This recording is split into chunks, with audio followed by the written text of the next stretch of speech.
Good evening. Welcome to the February 6, 2025 Northampton County Council meeting. Mr. Heckman, will you lead us in the pledge, please? I pledge allegiance to the flag of the United States of America and to the republic for which it stands, one nation, under God, indivisible, with liberty and justice for all. Thank you. Could we please have a moment of silence?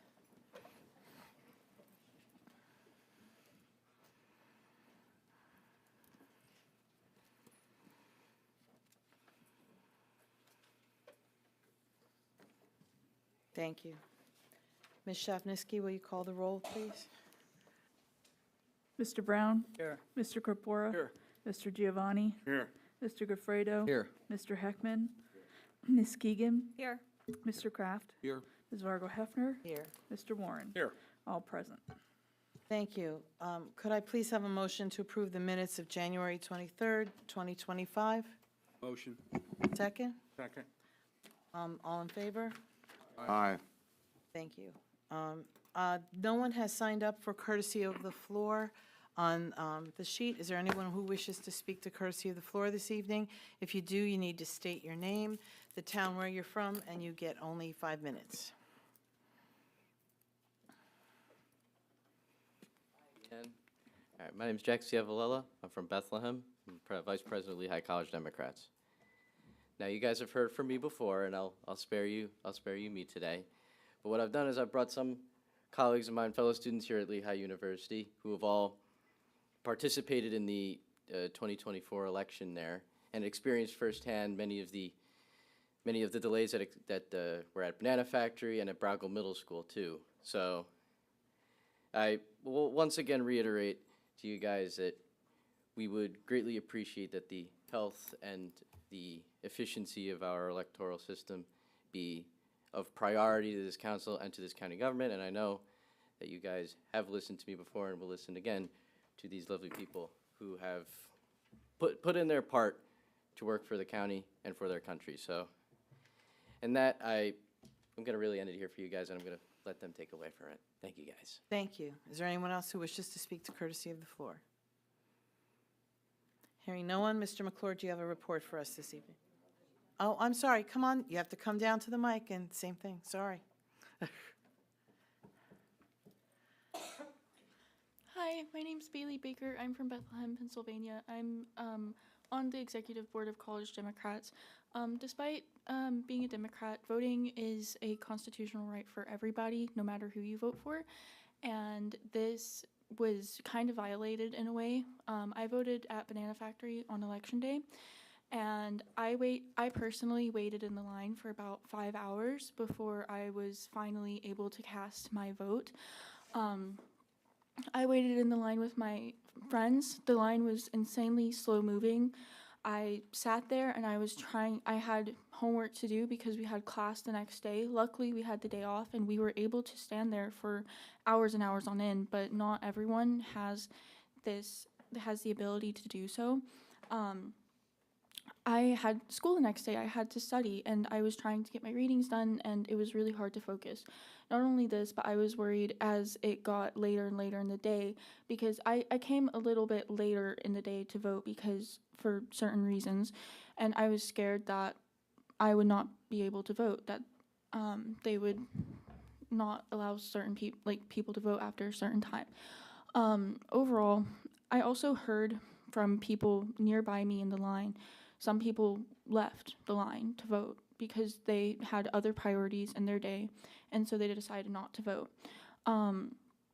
And that shouldn't happen. Nowhere else had lines as long as ours. We shouldn't have to wait hours and hours to vote. We should be able to simply vote and exercise that as it is our right, and we should be able to do it in a timely manner. And I believe that this is an issue that can be fixed. I know that Jack has laid out what we want done to you guys before, but also at the beginning of the day, we started with 2 machines, and Lehigh has a population of 7,000 students total. If there is a potential for 7,000 students to vote, simply 2 machines doesn't make sense. I think 2,000 people voted that day. I don't know the exact numbers, but that is simply there should have been more machines. The machines went down. There are also early forms of voting. The nearest one was in Easton. I'm a college freshman. I can't choose to go early vote because most people don't have cars. We don't have a way to get there. An early voting place in Bethlehem would have made that day so much easier because people would have utilized that early voting if it were more accessible to them and they were able to get to it, and the lines wouldn't have been so long. More people would have been able to vote, as it is their constitutional right to do so. And we also just should have had more machines in general.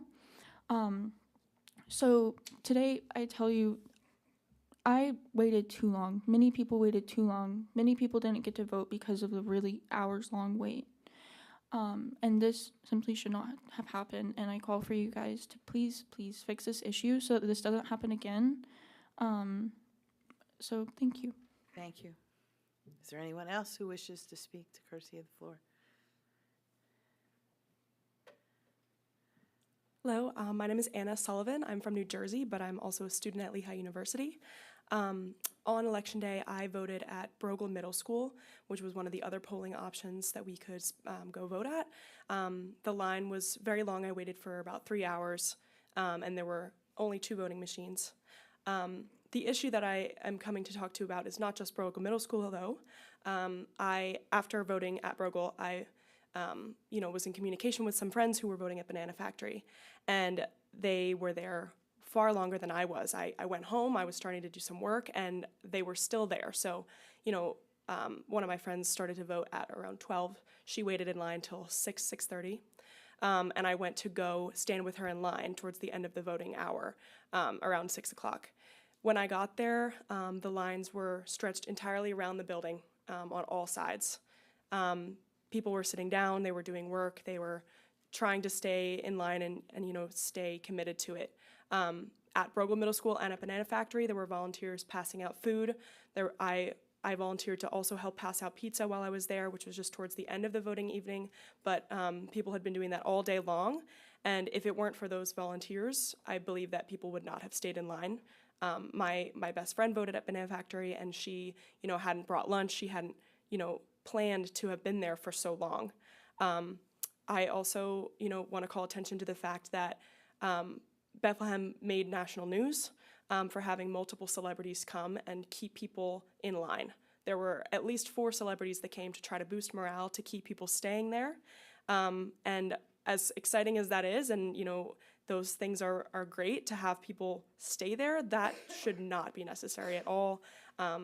Most people, that didn't have the day off from school likely would not have been able to do that at all. And I would just like to echo what my fellow peers have said, to please try to make an effort to add other methods of voting, whether that be several other machines, some kind of early voting method that's more accessible, close to Lehigh, maybe something on Lehigh's campus, because I think a lot of people struggled to stay there, if not for those efforts of adding food, bringing celebrities, keeping people in line. So thank you for listening to me. I appreciate it. Thank you. Have a good night.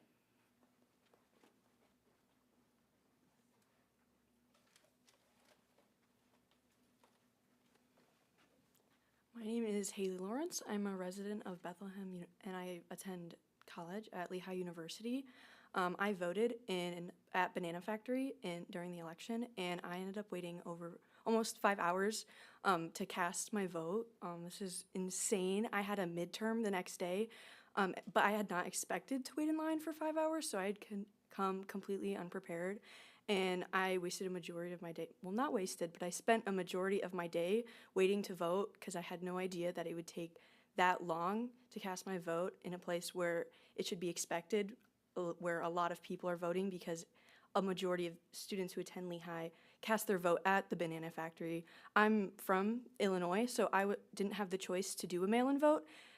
So I had to go in person to vote, and I wasn't aware that there was early voting anywhere but Easton, and Easton is really far. I'm a freshman. I'm not able to have a car on campus, and if I knew people who had a car on campus, it's just not really somewhere I could get to easily. I think there should be somewhere closer in Bethlehem where students can vote earlier, and somewhere that they can have their voices heard through voting. I think that the fact that there were only 2 machines when we had first gotten there at around 2 p.m. or 4 machines by 2 p.m. is crazy. By the time we actually got there, there were at least 6 machines, which means you had the resources, you just chose not to put them there until you found out people were waiting or you still didn't have the voting machines until over 6 hours after the election had started and people were able to cast their votes.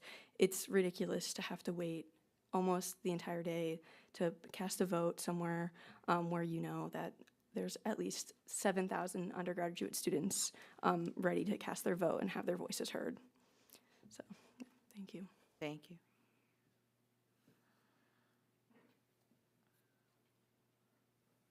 Good evening. My name is Kabir Gupta. I'm also a Lehigh University student, also a member of the Lehigh Democrats, and for the last 4 years, I've been a resident of Palmer Township, Easton.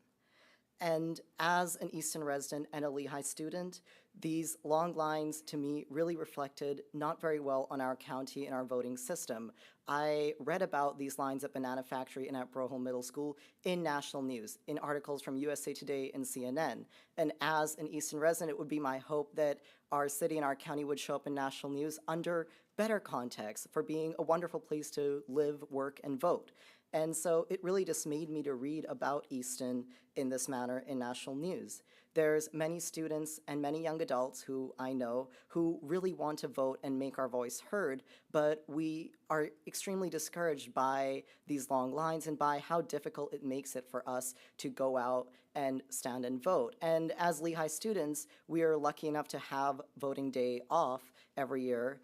Because our university gives us that day. But there's so many other people in Southside Bethlehem who have working jobs, who can't afford to stand in line at a polling site for 7 hours on a day when they have to work. There's working students who, even though they have no classes that day, still can't take off from their jobs because they need it. And so it just makes voting very difficult for everybody who's in that position.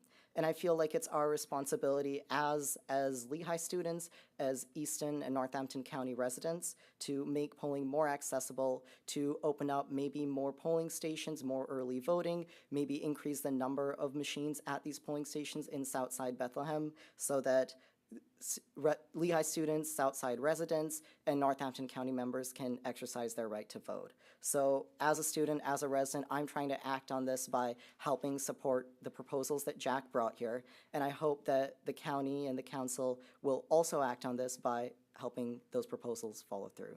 Thank you so much for your time and good evening. Thank you.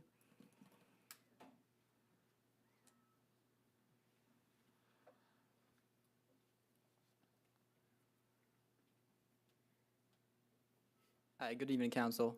My name is Tommy Parisi. I'm a resident of Bethlehem. I also am a student at Lehigh, and I'm here to speak about the voter suppression from last November. And I use the term voter suppression very deliberately because the thing is that egregiously long lines and failing voting machines and arbitrarily restrictive processes are things that disincentivize voting, so that it really is suppression. It doesn't matter if it's unintentional or if there are regretful feelings about it. That's the outcome of what happened. I did not vote at Banana Factory this November, but I know a lot of people that did. I have friends that went to the polls at 8 a.m. They still had to wait in line for 2 hours. People that went in the middle of the day, and they had to wait for 6+ hours. I mean, I don't know if this is a number we'd ever get to figure out, maybe indeterminable, but I would presume that there's probably hundreds of people who on Election Day saw their phones, saw that there was an extremely long line, and decided, maybe my one vote is not worth it. Maybe, I don't have the time to do that.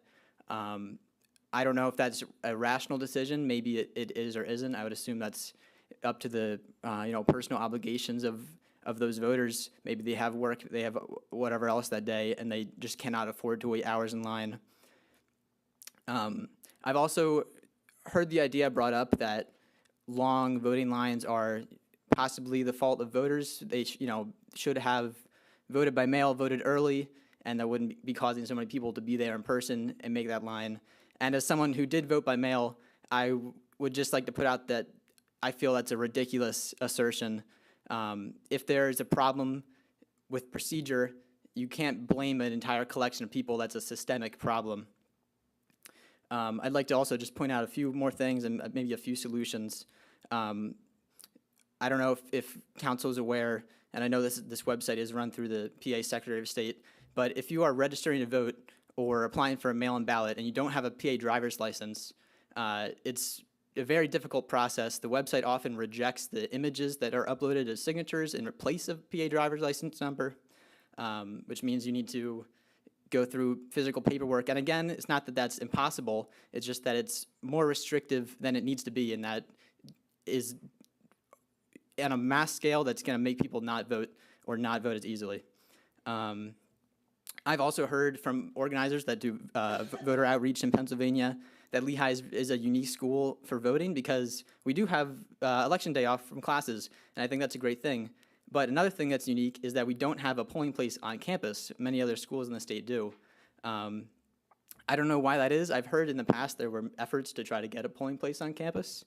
I would think that that's something that should be done. I know that's not going to happen overnight, but I think that'd be tremendously valuable for the sake of reducing wait times, making it easier on both students and non-students in Bethlehem. There could also be more early ballot drop-off locations on campus. Zollner Arts Center would be a great location for both of these things, I believe. And I understand that there's a lot of restrictions in state law. There's only so much that this council as a body can do. But there is really a lot more, I believe, you could be doing, and not to mention, just increase the number of voting machines at polling locations like it's been mentioned. I'd also suggest that council looks at some of the actions taken by Montgomery County in the past year. They've developed a program with like mobile voter outreach services. The county commissioners drove around and went to the voters themselves and help people fill out registrations, apply for mail-in ballots, drop off mail-in ballots, and just answer any other kinds of questions voters had. I think that's something that Northampton County should be doing as well. I would encourage you to really look into that program and try to do something like that here. So again, I'm just urging that council takes this issue seriously, really treat it as voter suppression. I don't know if many of you think of it in that matter, but it's really the outcome that matters.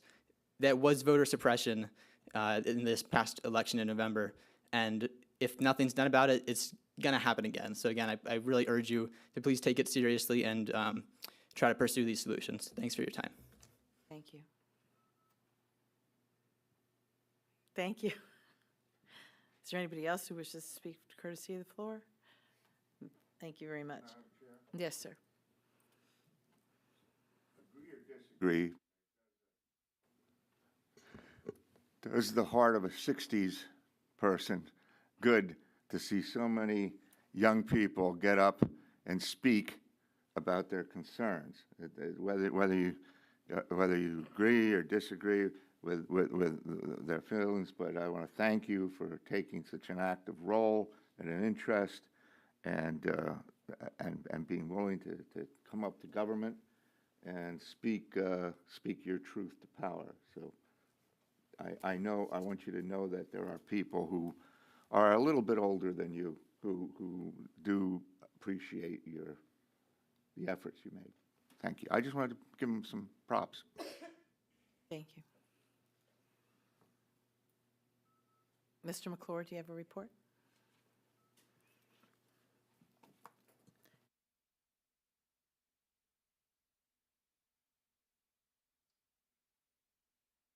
So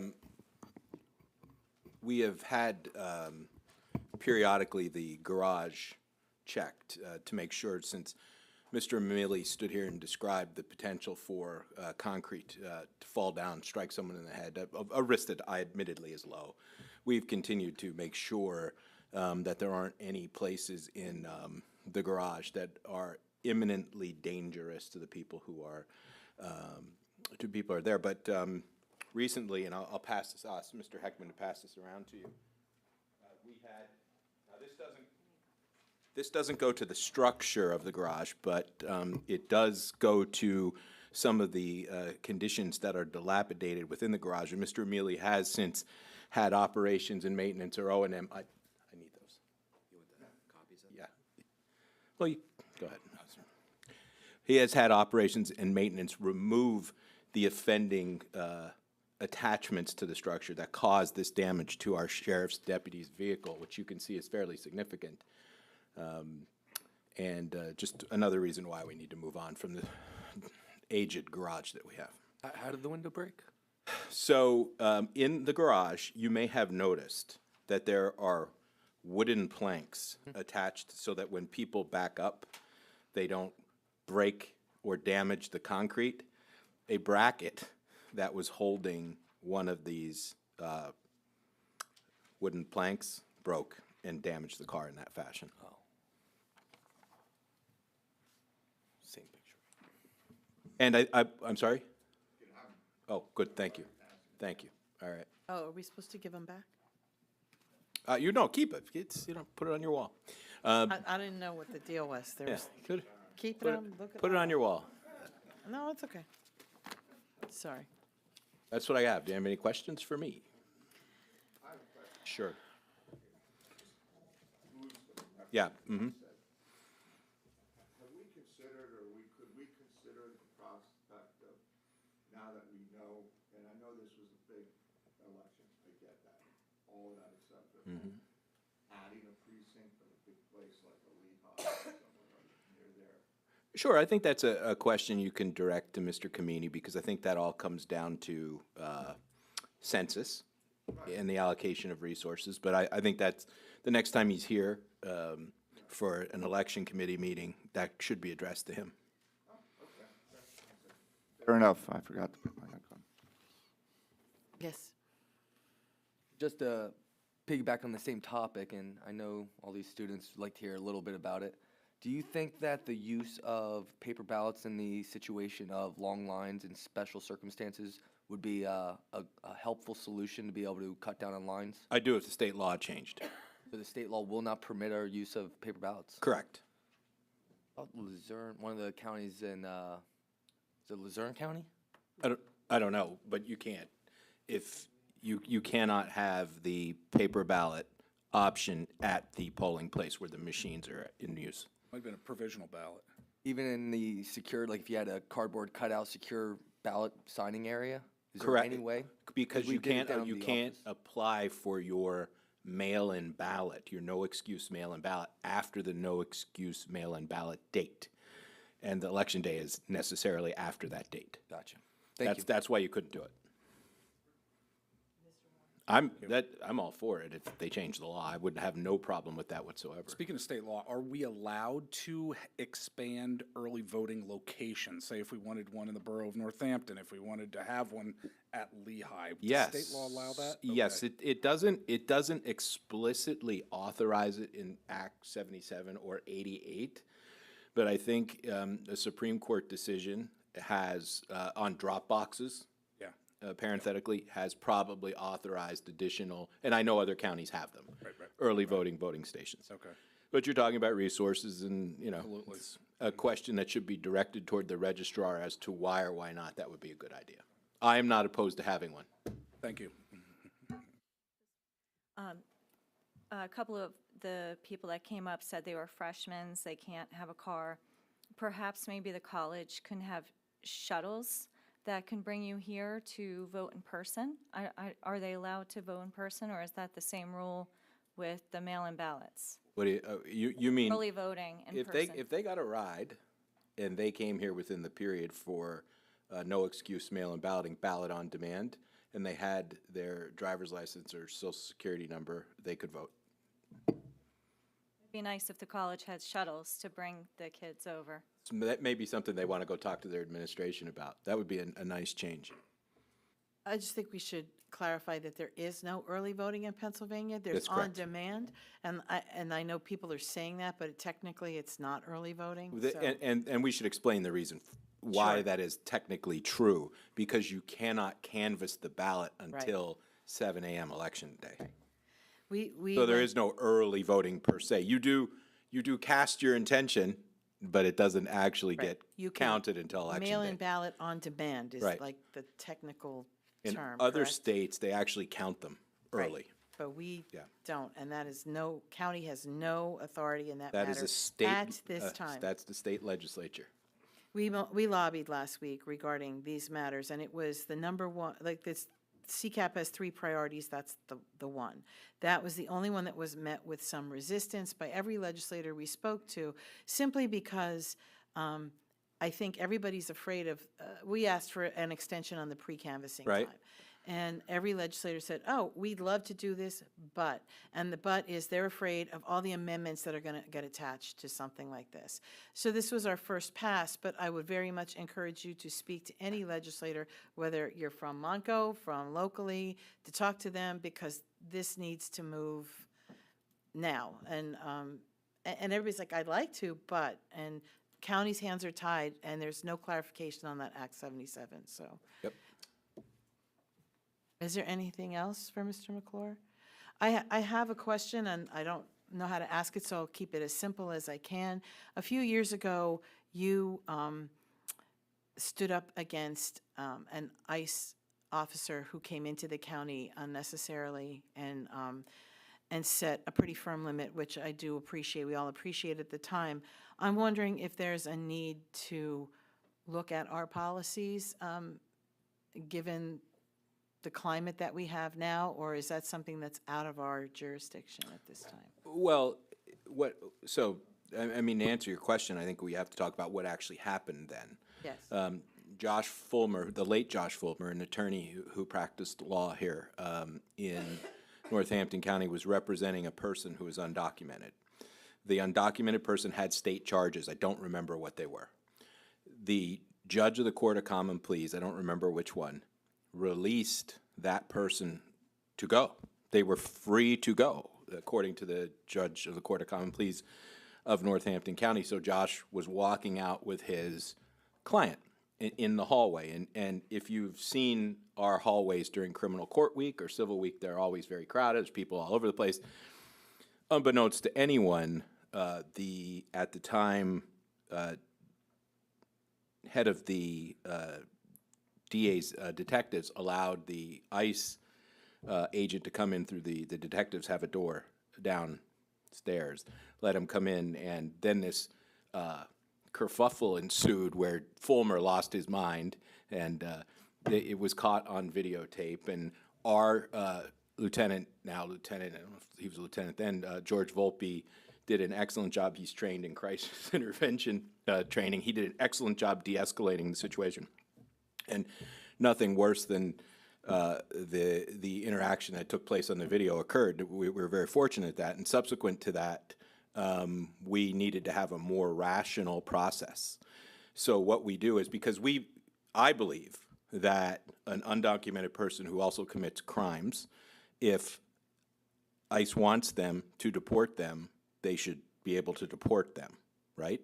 So what we did was to rationalize our process, was create a situation where we, even after one of your local judges tells the undocumented person they are free to go, we created a process whereby, which is constitutional, we hold them for 48 additional hours to give ICE an opportunity to determine whether they want to come and pick that person up or not.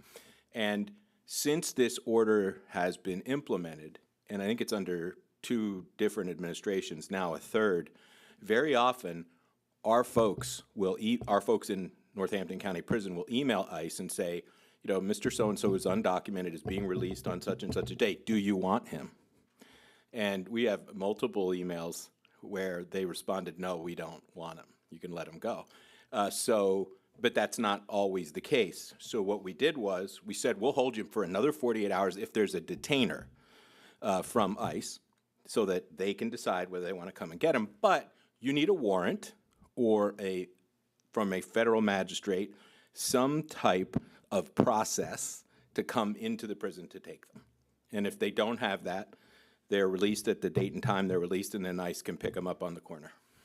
So that's helpful clarification, and I just wondered if we needed to do anything to support that this courthouse remains a safe place. And again, we can't control anything that happens on the outside of it, but this process is in place. And this sounds like it's specific to people who are incarcerated? Yes. Does it extend to anybody else who's coming into the courthouse for a hearing who does not? No, this is just undocumented folks that are in our custody. Thank you. And there's a balance here that needs to be struck. And the balance is that we agree that people who are here unlawfully and commit crimes should be deported. But there are also constitutional limitations. And we saw that in Lehigh County several years ago, where they had a similar detainer issue and they ended up paying the person who was detained millions of dollars. So we have to balance the interests of making sure this person who's undocumented and committing crimes gets deported with protecting the Northampton County taxpayer from millions of dollars in judgments. Thank you very much. You're welcome. Any other questions? Thanks. Is there any old business to discuss? Madam President, Yes. now that we have a full council, I'd like to pull the bond question off the table. I'll second. Needs a motion first, then a second. So is that a motion, Mr. Kapoor? Motion to take the bond off the table. Thank you. Second, Madam President.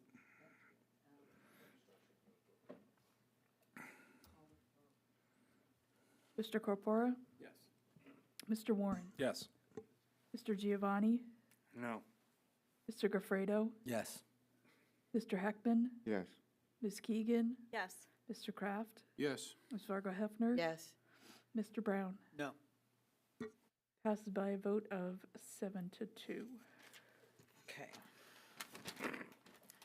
So I believe that since this is off the table, we need to conduct a public hearing on this matter.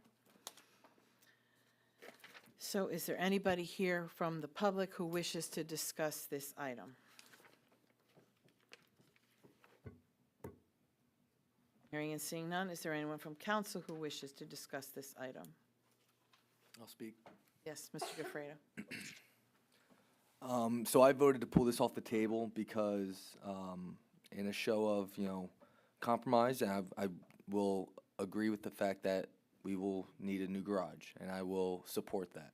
However, I don't think that this is the process. I don't think we should be asking for a sum of money in a form of a bond before we have construction documentation, a design, engineer, and an architect to be able to say, this is what we want to see, this is what we want to build, be able to then say, this is what it's going to cost, and then we would then say, this is how much money we need to borrow. This is going to cost us money to borrow the money. I think we should borrow the most practical amount to build the most practical parking garage that suits the county's needs. To say, let's borrow $36 million and try to keep it under that, and then if there's money left over, we can spend it on what we want, I don't think is responsible financially for the taxpayer, nor do I think we're doing our job as council to be able to be a part of the process to decide what kind of parking garage we get to build. So for that reason, I don't want to support the bond in this dimension, but I would like to see the administration get the ability to start hiring design professionals to start the process of getting this parking garage the way we'd like to see it. Thank you. Mr. Warren?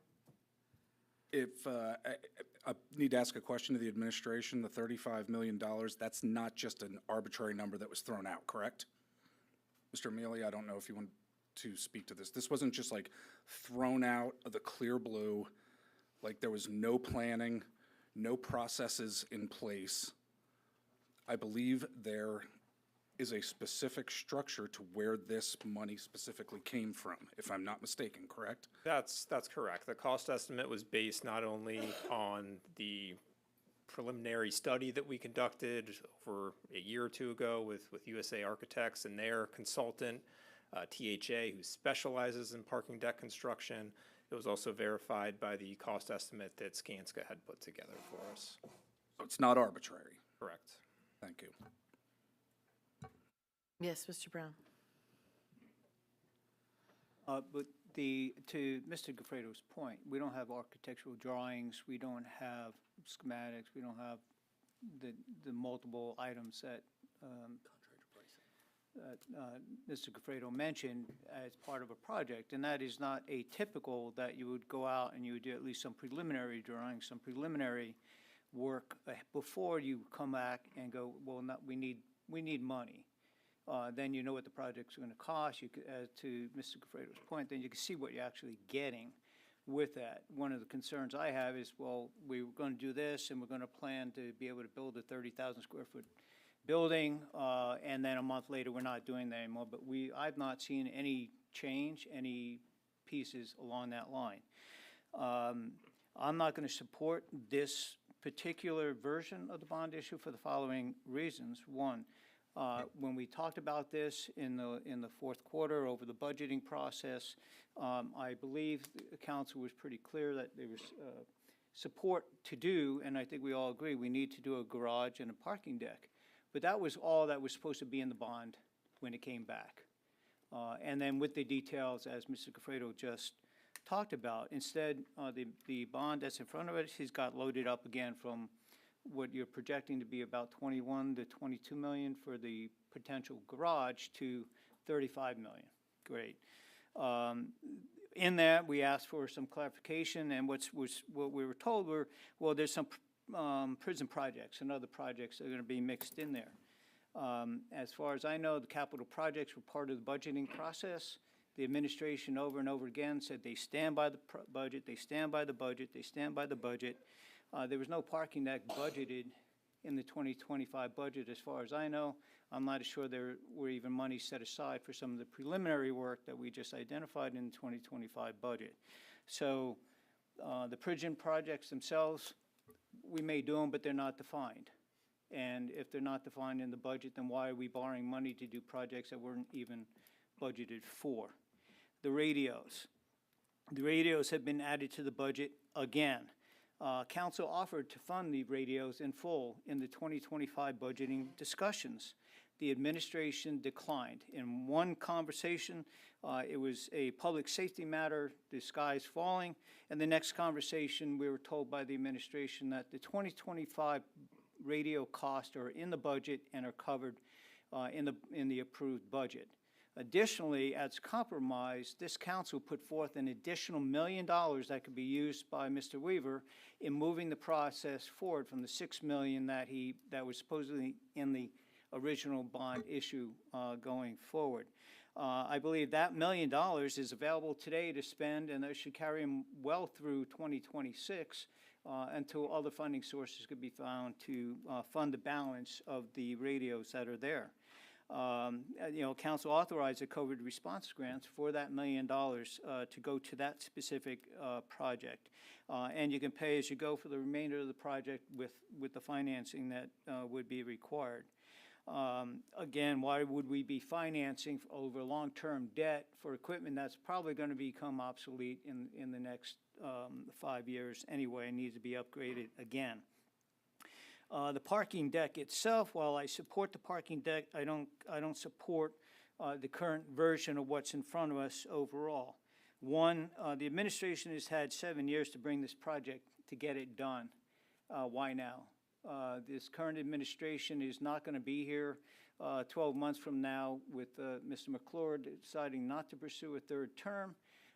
We don't know if you're going to be here, Mr. Emilio. We don't know if the administration is going to be here. We don't know who the executive is going to be.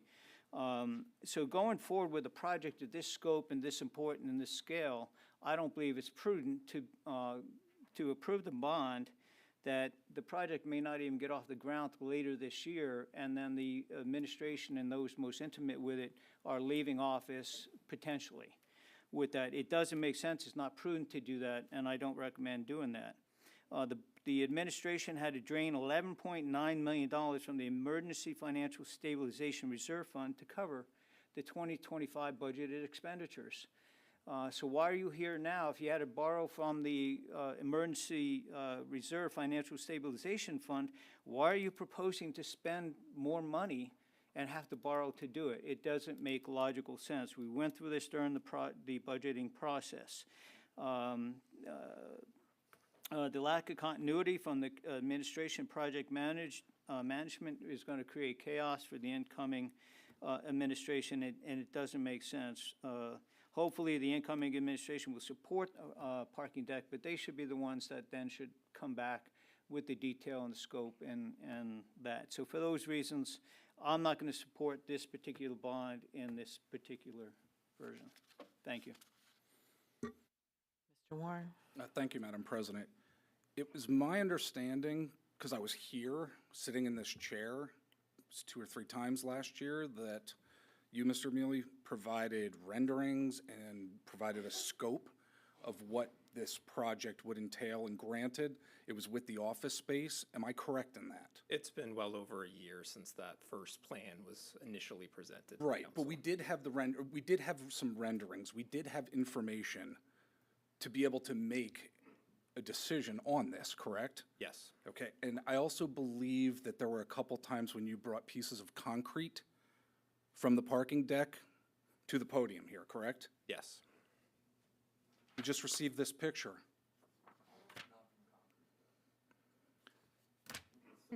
Wait, he has the floor. I understand it's not from concrete, from what, this is a vehicle. I don't want it to be a family walking into this building. It's a public safety hazard. Straight up, public safety hazard. And the fact that there are folks on this dais who said they didn't get information on this parking deck when it was certainly documented a number of times last year, I'm amazed by it. So that's it from me, Madam President. I'm going to be voting for this out of the public safety for our residents who visit this facility. Ms. Keegan. And I would like to piggyback on that the administration brought all the players here for questions because people on the day, commissioners on the day said they had more questions, and then when all the players were here, not one person asked a question. They just sat and looked at each other, so that happened too. Mr. Brown, then Mr. Gafredo. To Mr. Warren's point, repairs need to be done. The deck needs to be replaced. I think we have agreement to do that. And as I mentioned, the administration said that there's money in the 2025 budget to do some of that work already, but not for the bond issue, not for the scope and the scale of what has to be done.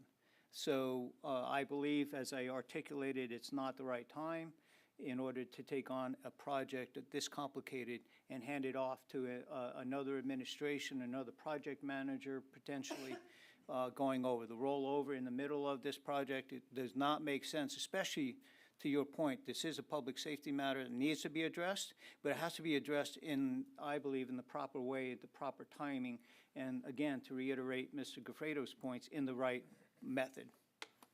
Proper timing was last year. Mr. Gafredo. Mr. Warren, this is definitely my area of expertise. So when I'm telling you this, it's not coming from an opinion. It's not coming from a lie. The process is going to take probably 6 months in the design phase, or in the design part, the pre-construction process. Structural engineers have to get involved. Architects have to get involved. You know, there's going to be electric. There's going to be electrical engineers. There's going to be all kinds of mechanical contractors. The renderings are worth nothing. If I'm looking at that and say, how much is this going to cost me by the renderings, there's still darts at the dartboard. We're guessing. Not to mention the fact that this council, who very much has a say in what should go over there, has had no input at all. So to say, hey, let's cut loose, let's get an architect, let's hire them, let's talk about how big we want to make it, let's talk about what we want. If they show us a render, we're like, okay, we like this, let's change this. Then they can start designing it. Once they have construction documentation, they can then hand it out into a bid process where we would then get real numbers from real contractors, and we would see what it actually would cost. To say we need $35 million today to get going is a lie. It's wrong. And to do it would be irresponsible on our part because we're cutting a blank check for what we don't know what we're getting. So my question to you is, why would we do this now? Why wouldn't we just say, hey, let's start getting the pre-construction going and let's get the design going and let's walk into this instead of jumping with both feet with our eyes closed? Did I address that question? Yes, sir. I mean, we could spend roughly $500,000 to get the design work completed to a point where we could further refine the cost estimates by a couple percentage points.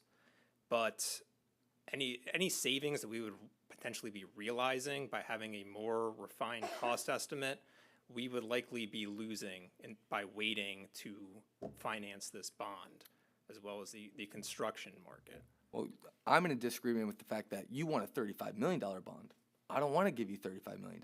I want to pay for a parking garage. I don't want to have to pay for other things that I'm not aware of that I don't know if they're worth the life of the loan that we're paying on. You know, like, what are you going to get me at the prison? Am I going to get a new air conditioner? It might last 10 years or 15 years that we're paying for 20. I don't know. We don't have all the information. So, yes, I want to get a parking garage. Yes, I understand we're going to have to get a bond for it. I don't know how much that bond should be yet because we don't have construction documentation. We have no real scope of work to be able to say it's going to cost this. We can have estimates. Yeah, people specialize in giving estimates, but they're not worth anything. So if we're going to be wise spenders of other people's money, I would say let's go start the process from A to Z, not Z to A. Mr. Amelia, can I ask you a clarifying question? Sorry, I shouldn't lean back. Did you ask for the $35 million?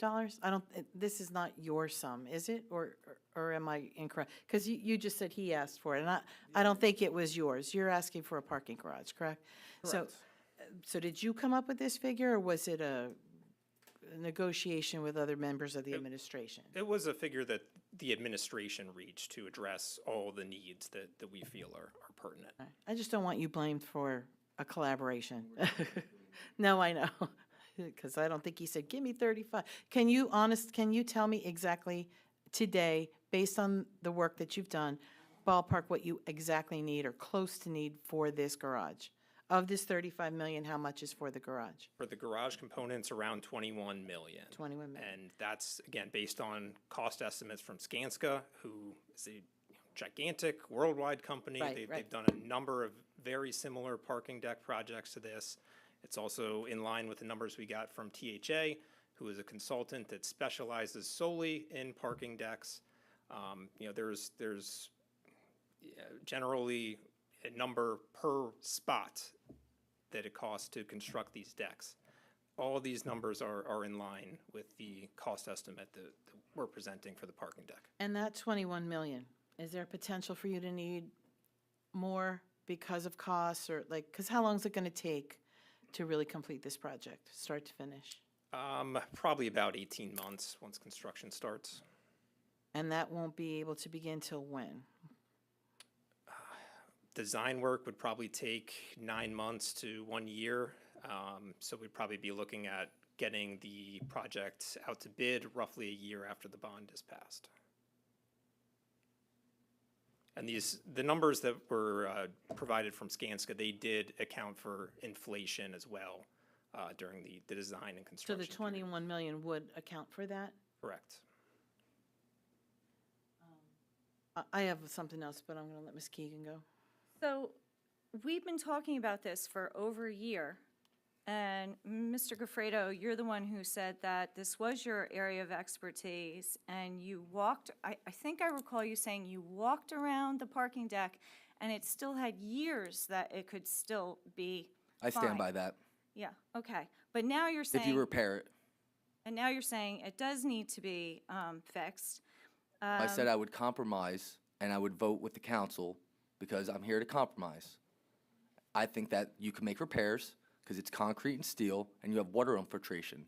Water infiltration getting inside, which is causing sprawling from the rusting rebar in the precast concrete. That's why the concrete's popping. If you stop the water infiltration, you'll no longer have the popping, and you can parge the concrete and fix that from below. So yes, it could be repaired, but I could make the concession that it is an ugly parking deck. It's been around for 50 years, and we could have a better construction type so we don't have those problems going forward. That's where my concession We're lies. not replacing it because it's ugly. Let's just, okay. We're not so replacing it because it's falling that's down either. We're replaced because it's not being taken care of. All right, so we've been talking about this for a year. Now you want to wait a year for a new administration to come in. And Mr. Amelia, didn't you just say that before things get going to even replace it, it's going to be another year? Correct. So what? Now we're going to wait 2 more years? Because you guys don't want to vote for it because we have a new administration coming in, and why should we be doing that to them? So we could have started this last year. They could be building it now, but you guys want to wait another year, and then it'll be another year before they could actually start doing it. So let's just keep kicking the can down the road. But, you know, we have public safety problems here, and this is what you guys want to do. I see. Yes, Mr. Brown. When Skanska was here, your comment about it'll cost more if we delay He actually acknowledged that the projection was 5%. It was only more like 3%, I think, coming into 2025. It was less than they would have projected. So the cost isn't necessarily going to be more. It depends on where we are inflation-wise and some of the other economic changes none of us can predict. Ms. Keegan, to your point, we've not been talking about this particular bond, this particular project for a year. We were talking about a $65 million bond with multiple projects for a year.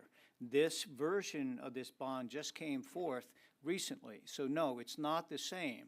And yes, the fact that the design work is going to take 9 months or potentially a year, and then construction can follow from that is exactly the point I was making. Not even going to get the project off the ground until 2026, which is going to be a very different administration potentially, or at least a different project management team in place. So yeah, for all those reasons, I believe it's prudent fiscally and project management-wise to take the time to allow this to unfold in a more natural way. I do believe we need it. I'm not arguing that we don't need the deck. So you can roll your eyes all you want, but that's what makes sense. That is the prudent way to do it. We have been talking about replacing the parking deck last year. Okay, so if you want to say it's apples to oranges and it was a different bond, you could do that, but we have been talking about this parking deck for a year. It is a different bond by about, currently it's a different bond by about $30 million. And yes, it all wraps around the same thing. So the fact that there was another building involved in the discussions that we have, very different. This particular bond just came to us last week for council, or last meeting for council to consider. So yes, it is very different, and for all the reasons I don't agree with this bond, the project I agree with, not this bond and not the timing. I have a couple of concerns, and I'm going to address those, because I've stayed pretty silent on this for a very long time. I stated that I do want a garage.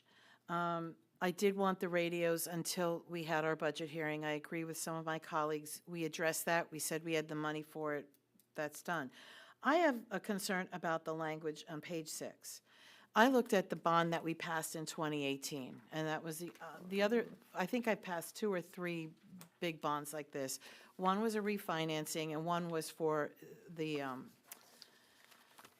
morgue, I don't know how else, forensic center, thanks. And that bond, I looked that up, and it had very specific language. It's for this, this, this, this, this. This bond is not written the same way. This bond is including some or all of the following, and then it states what those are. It doesn't refer to the radios in here at all, unless someone else can find me where in this document it alludes to the radios. I see it does talk about the garage, parking deck, and then it talks about the prison, which is not something that we discussed during the last bond hearing, and improvements to, improvements to the emerging, thank you, I see it. So that would be the radios, and then various and sundry other capital improvements to the local government units, government center. My concern is that it's not boom, boom, boom. And maybe it's just the way you wrote ABC. My concern is if we pass this money and somebody decides, well, we're not going to do that right now because we really need it over here, I would feel better if this was, we are building the garage and we are starting immediately on the garage. If you only need $21 million, that's what I feel that we should be giving you. I'm even willing to go to $25 million if you need a little bit of slush. But we did not discuss other capital projects. And we did sit here in December, and we did say, what about this? We'd like to make amendments to the budget. And we were told, we stand on this budget. So that included these capital projects that you've now put in this, I think the term that has been used is a bucket. So I would like to see this done. I don't want to drag this down the road, but I am uncomfortable with the sum of money. And I'm uncomfortable with telling us that we're affecting public safety when there's many of us that are willing to vote for this project, but not the extra money. And that's what I have to say. So you want to make a motion to remove the public safety part of this bond? No, I don't need to do that because I didn't see that, and I corrected Well, you myself. want to decrease. I'm concerned about that, Well, I but mean, you again, wanna if that's a decrease- need you right wanna now, I'm decrease the concerned size of about bond. the So prison. What do you want to take out? The prison, we know we need air conditioning on top of that. We need it for 20 But years. it's in our budget. And we talked, I remember somebody talking about it here. But it's in our budget, and they stand on the budget. And we went through this whole thing in December about we stand on our budget. Right, So that's so already in, Clearly, right? you said you want to amend the bond to $25 million. What do you want to remove from it? You just want to make the bond Anything a but the deck parking or the deck. radios. The You deck want and to the, leave the radios in? if you need to do the emergency management system, and that's a safety thing, I'm uncomfortable with it, but I'll flex on that, and Now I'll we're back give. up to $28 million. No, 20, he said 21. For the garage, but you know, we have a crazy crap going on with tariffs and everything's getting more expensive. That 3% that John was just talking about is probably out the window, and it's probably gonna be a lot more money, because of what's happening with our, you know, where we get our stuff. But do you understand what I'm trying to say I here? know And what it's you're not saying. trying I'm to just be trying to ask obstructionist. what you wanna cut. to Whatever is take it not to- those two immediate projects. So you want to propose a amendment that we build a garage and build the radios and keep it confined to that? Because you know, when we do a bond, and I know Mr. Goffredo's young, he hasn't been here a long time, and you and I have passed how many bonds? We pass a bond, you know, and then if the bond has money left over, they have to come to us to spend it on anything. We have to vote for anything that extra on that bond gets spent on, as you know, and as we have done. You know, and as far as administration's changing, John, we did the courthouse and the prison, and, you know, somebody lost the election, and all of a sudden Stofa had the courthouse and the prison to finish. It didn't fall down. We hired professional people to do the job. We were contracted. It didn't stop because the administration stopped. I think we had a couple glitches with the law library, if you remember. There was something with asbestos or something. But, you know, if you get something lined up to build, you know, we have preliminary drawings. That's what we did. We built the Human Services building we floated. Well, no, I'm sorry. That one we did a lease purchase and then floated a bond, I believe, to buy it. Right. We did the archives building. I think Stofa built the archives building. We did a bond. You know, we've done so many things through bonds. We take money, we bond it. There's some bonds that we just finished up using the money from that we voted for. So, I mean, if you have a real number you're thinking, and you want to amend this to build a garage and the P23, whatever it's called, what does that cost? With I think someone's waiting inflation. to answer that question behind Mr. With Mealy. inflation, with the little tiny bit of inflationary things that are going on I with mean, our tariffs. I want to be fair, and again, there's a part of me that wants to say no to those radios, but if I'm like, let's get this done. If I could just try to address your concern. There are Sure. a couple core components of this bond as it's proposed. The parking deck, the P25 radio system, we would be basically buying out the remainder of the what we owe for the energy conservation project that was completed a couple years ago with Johnson Controls, and then the language that's in there regarding capital improvements at the jail. That's really just contingency if we have money left over, because we're trying to be very conservative with the estimates that we are provided for constructing these improvements. And we are expecting to have a little bit of money left over, which we would then repurpose for capital projects such as at the jail. They are not immediate needs. They are projects that we are foreseeing as being needs maybe 3 to 5 years down the road, once the construction of all these other core components of the bond has been completed. This is what we've done in the past with other bonds as well, is there's usually some money left over that we then allocate to other capital projects. And the more broad that language is in the bond, it gives us a lot more flexibility in terms of spending it. We're not pigeonholed into doing a very specific project at one location. So if we had money left over, say we had $5 million left over and you wanted to do something at the prison, it would have to come here for us to approve the spending of that money on that project, I believe that's correct, yes. right? Because we spend the money that's left in the bond. And if we don't spend all the money in the bond, what happens to it? We go into arbitrage, I believe. Okay. And Mr. Barron can. You can say, okay. And can I just, while you're coming up here, Mr. Amelia, I have the utmost respect for you, and I respect your professional opinion on this. I think back in July, when we first heard about this, somebody used the term like, it's a big bucket, and was nondescript. And so that, you know, you can't unhear some things sometimes, and you can't unsee some things. And that has just been in my mind. And so as long as the bucket isn't a big bucket that we're swimming in, I'm more comfortable with these figures. But go ahead, sir. Sure. Again, Scott Shear with PFM. I'm not the one that drafted the ordinance. I'm the finance guy that actually will go out and get the bonds. But just a couple points I wanted to make, and the big one was just clarified that of the $35 million max amount that's in the ordinance, $6 million of that, a little over $6 million, is to basically refinance that 2021 lease. It's not really a refinance of that lease. It's basically buying the equipment that was for that lease, the remaining buyout. But that is about $6 million of the $35 million. So I did want to clarify that you know, we're talking about the deck being maybe $21 million or $25 million. Then there's basically the $6 million and change of that refi of the 2021 lease. That gets us kind of closer to that $35 million. So that's a pretty big chunk that I did just want to clarify. As far as the timing of the bond issue, so if this would be approved this evening, we still have a lot of work before we would actually go to market. So we're early February right now. It probably wouldn't be until, you know, later in March.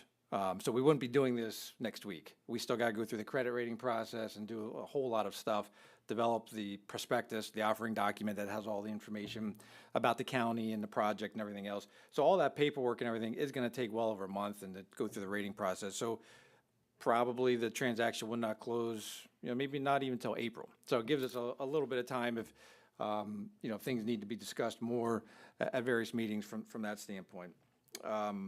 One of the other points I heard, but just about the structure of the transaction and matching the useful lives of what's being borrowed to the amortization. That's something that we look at closely, and the outside legal counsel, the bond counsel, looks at closely. So when it comes to the list, say, of the deck and the refinancing of the 2021 lease and some of these other projects, that's been looked at by our firm. It's been looked at even more closely by bond counsel to make sure we're satisfying all those requirements. Right now, the way the structure is contemplated, that's in the ordinance, it's a 16-year transaction, so it would be maturing in 2041. So it has to take into account some of the shorter useful lives of say, the radios. Maybe they're only 7 years or 10 years or whatever the case may be, as well as the longer useful life projects like the deck. So all that has been kind of incorporated in there. So again, this is a 16-year financing that we're looking at here. If there is, to your question, if there is any remaining proceeds at the end of it, so when we go to borrow the money, we have to have reasonable expectations that we're going to spend 85% of the proceeds within 3 years. And that's a reasonable expectation test. If not all the money is spent within 3 years, then the investments just kind of become restricted. And you mentioned the word arbitrage. That's something that will have to be looked at just to make sure you're not earning too much interest on those borrowed funds.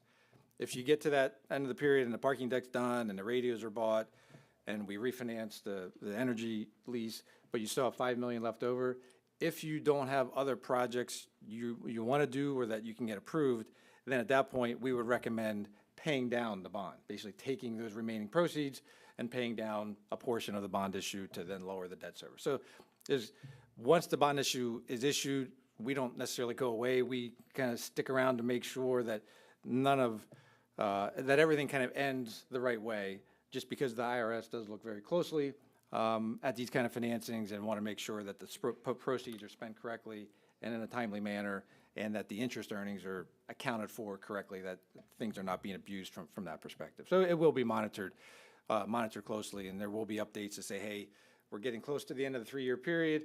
You still have X amount of money outstanding. Do you have projects to do? If you do, that's great, spend it, come before you all get it approved. If you don't have projects, let's defease that debt or pay down that debt to make sure we're satisfying all the requirements. And that's something a incoming administration could more than likely do. They could just, instead, if they use $27 million or whatever, they could pay the rest on the debt and not use it at all. Correct, yep. Council, we could do the same. We could say, now we don't want to build out, we want to put that on the debt now. That's right. Yeah, they have that choice. That's completely allowed. Yep. And the one good thing, and interest rates are always changing, but the way the market is right now, let's just say you would borrow this money, 3.5%, 3.75%, somewhere in that ballpark. When you borrow that money, so you're going to be paying debt service on the borrowed money, but as you're spending it or as you're doing the design work and going out to bid, you're going to be investing that money. Right now, and probably into the near term, you will be able to earn that amount as well.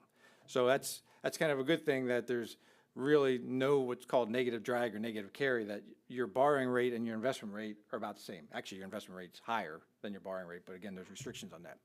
Where I would have maybe more concern of an advanced funding, kind of like what we're talking about now, is if you borrow at 3.75%, but you're only earning at 25 basis points, or less than 1%. That's more of kind of a financial problem that gives me some anxiety, but we're not in that interest rate environment, and we probably won't be for a while. So again, from that standpoint, as the design work is going on and you're getting ready to go out to bid, you will be earning interest on that money that is basically equivalent to or even more than what you're paying on the funds as well. Do you see the next 6 months being rather volatile, where that market might change and the interest that we might be subjected to could change drastically? Probably not drastically. So the forecast for the longer term rates, which is what we care about from the borrowing perspective, when we look out 3 months, 6 months, a year, they look to be relatively flat. I mean, there's going to be intraday volatility with everything going on and whatever hits the news, but that looks to be about flat. The investment rate, that the Fed is giving different signals. They may drop interest rates, maybe one time this year, maybe 2 times this year. So that interest rate right now, you could probably get about a 4.75% on your investment rates. That investment rate may drop, to 4.5 or 4.25, say over the next year, but that's still going to be above what you're borrowing at. So I don't expect any dramatic, like really significant drops in the short-term rates, but there probably will. The expectations are for a little bit of a drop in those investment rates. But there are ways to kind of hedge that by locking in some longer-term investments to capture today's interest rates if you go forward with that. So there's ways to mitigate that risk prudently. Thank you. Any other comments or questions? I would just say, since I'm the chair of the Capital Projects Committee, I would have no problem entertaining a resolution to order, the beginning of designing. I would just like to be able to say that we have a little bit more of an input as to what the total price of this project is, by being able to have an influence on the scope, the design, and what we're getting. And I don't think that is going to cost the county any more money. I think it's going to afford us a little bit of time to be able to wrap our hands around what we're building, and be able to say that, yes, this administration that won't be here in a year and won't be responsible for what ends up being built. I think this council has a little bit more of a say in that, and I think we should have a little bit more involvement in that process.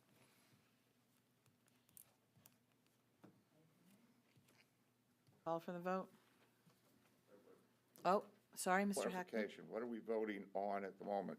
What was untabled as it is?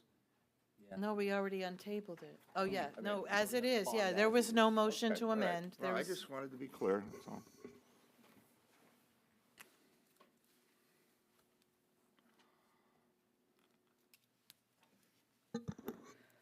Mr. Warren, Yes. Mr. Corpora, Yes. Mr. Heckman, Yes. Ms. Keegan, Yes. Mr. Kraft, Yes. Fargo Hefner, yes. Mr. Brown, No. Mr. Giovanni. Yes. Mr. Goffredo. No. Passes by a vote of 7-2. Thank you. Is there any other old business to discuss? New business, consideration of the codification of ordinances for the period ending December 31st, 2024. Mr. Goffredo, would you introduce this, please?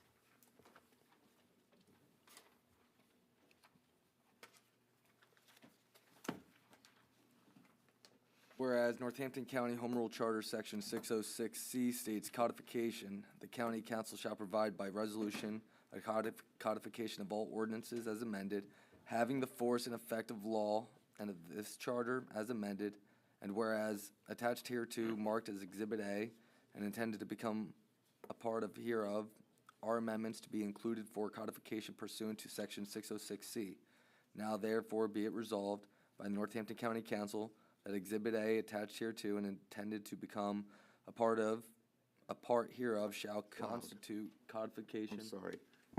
Paul, could you shut the door, please? Codification for the Damn, period you- ending December 31st, Oh, here it 2024. It's okay. I'm sorry.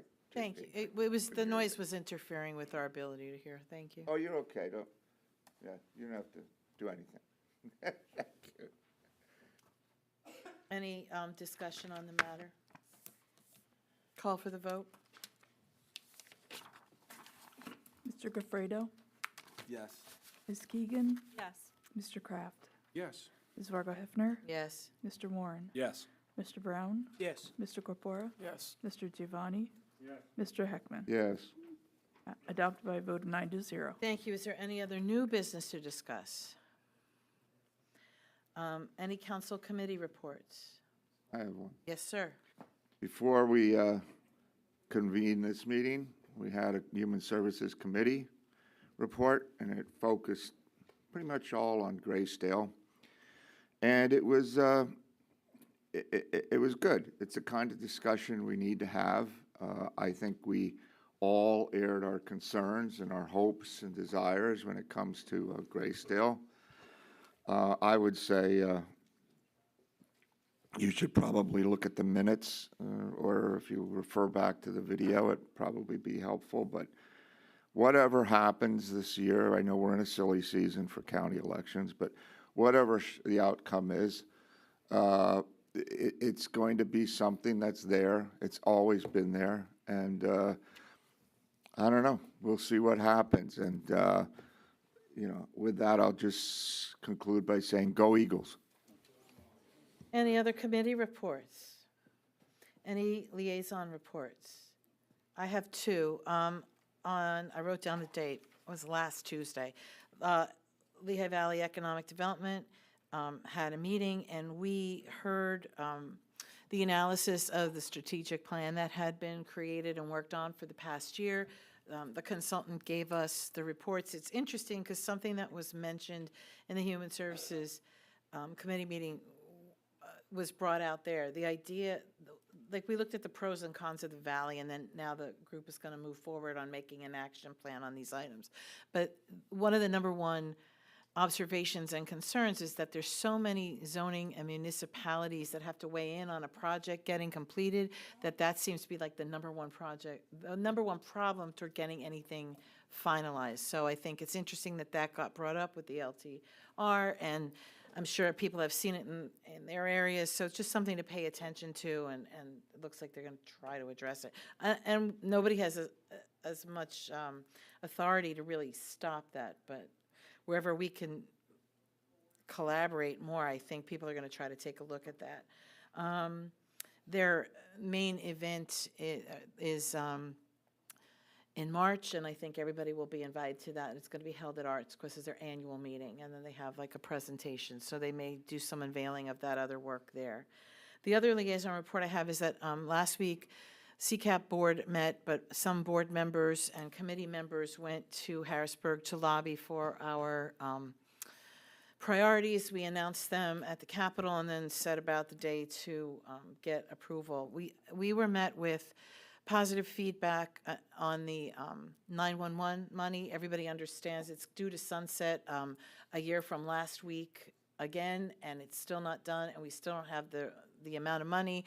So we asked for $2.14 to $2.25, but we also asked if they could do $2.30 and tie it to the index so that we don't have to keep going back and voting for this money. So the legislators agreed with that. They all agreed that we need mental health money.